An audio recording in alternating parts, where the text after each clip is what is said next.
Exercice sur le volume d'une pyramide. Un sablier est constitué de deux pyramides régulières à base carrée de même volume. Calculez le volume de la pyramide ABCDY. Calculez la hauteur de la pyramide EFGHY. Calculez le volume de la pyramide ABCDY. Alors, le cours nous donne la formule qui permet de calculer le volume d'une pyramide.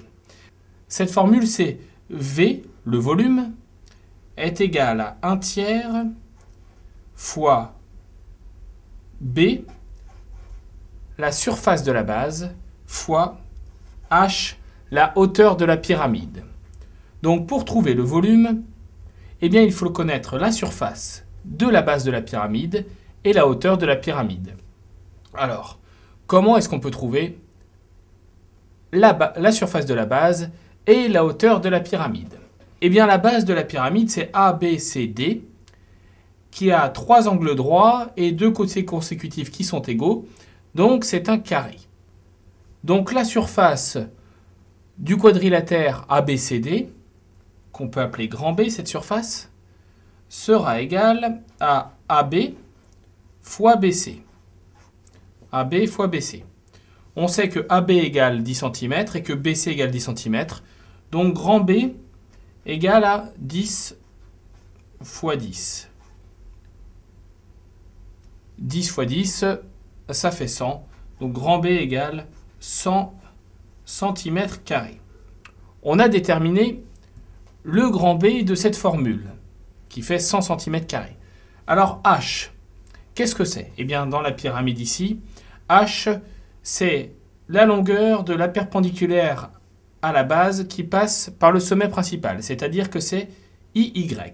Donc, H égale IY. Et IY, eh bien, ça fait 12 cm. H égale 12 cm. On peut donc remplacer dans notre formule grand B et H par leur valeur. V est égal à 1/3 fois 100 cm² fois 12 cm. Alors, nous allons utiliser notre calculatrice. 1/3 fois 100 fois 12, c'est égal à 400. Donc, V est égal à 400. Alors, on a multiplié des centimètres par des centimètres carrés, donc 400 cm3. Et on peut écrire notre résultat. La pyramide a un volume de 400 cm3.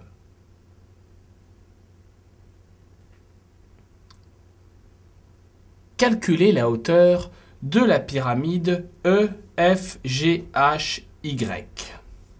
Alors, on a à nouveau notre formule qui nous permet de lier le volume à l'aire de la base et à la hauteur. Donc, on sait que V, le volume de cette pyramide, est égal à 1/3 fois la surface de la base fois la hauteur. Alors, nous, ce qu'on cherche, c'est la hauteur.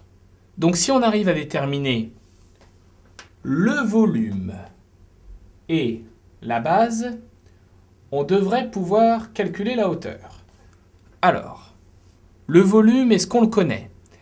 Oui, rappelez-vous, dans l'énoncé, on a dit que les deux pyramides du sablier avaient le même volume, ce qui paraît plutôt logique pour un sablier. Donc, on peut dire que cette pyramide a le même volume que l'autre pyramide qu'on a calculée en première question. Donc, on peut dire que V égale 400 cm3. B, la surface de la base. Alors, la base de la pyramide, même si elle est retournée, la base, c'est le quadrilatère qu'on a ici, puisque ça, c'est le sommet principal, Y. Eh bien, un quadrilatère avec 4 angles droits et 2 côtés consécutifs qui ont même longueur, c'est un carré. Donc, la surface de la base, c'est égal à EF fois FG. Alors, EF, c'est 20 cm et FG, c'est pareil. Donc, B, c'est égal à 20 fois 20. 20 fois 20, ça fait 400. Donc, B égale 400 cm². Alors, on a obtenu V et on a obtenu B. On peut donc les remplacer par leur valeur dans l'égalité. On aura 400 égale à 1 tiers fois B, c'est-à-dire fois 400, et fois petit h, la hauteur de la pyramide. Alors on peut multiplier par 3 de chaque côté de l'égalité pour enlever le 1 tiers. Donc on aura 400 fois 3 égale 400 fois h. Puisque 3 fois 1 tiers, eh bien ça s'annule et ça fait 1. Donc 400 fois 3 égale 400 fois h. On peut simplifier par 400 et on va obtenir h égale 3. Alors h égale 3, oui, mais 3 quoi? Eh bien on avait ici des centimètres cubes, ici des centimètres carrés, donc h va être en centimètres. H égale 3 cm. Et on peut écrire notre résultat. La pyramide EFGHY a une hauteur de 3 cm. Eh bien, vous savez quoi? Moi, ça me rassure que la hauteur de la deuxième pyramide ne fasse que 3 cm. Au total, ça fait un sablier qui fait 15 cm de haut. Et même ce bon vieux passe-partout va être capable de le porter. J'avais peur qu'il ne soit trop lourd pour lui.